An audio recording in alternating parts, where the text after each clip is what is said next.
How to reset PSID on Samsung Smart TV. So PSID is Personalized Service Identifier. On a Samsung Smart TV, it is a unique, anonymized and resettable ID used to track viewing habits and app usage for serving interest-based personalized advertisements. From here, simply go to Settings. Now select all settings. From here, go to General and Privacy. Now from here, select Terms and Privacy. From here, scroll down below and you'll see Reset PSID. Select on this option.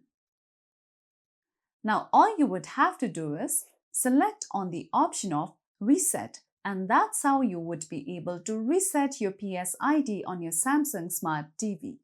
So that's it for today's video, and at last, don't forget to subscribe to our YouTube channel.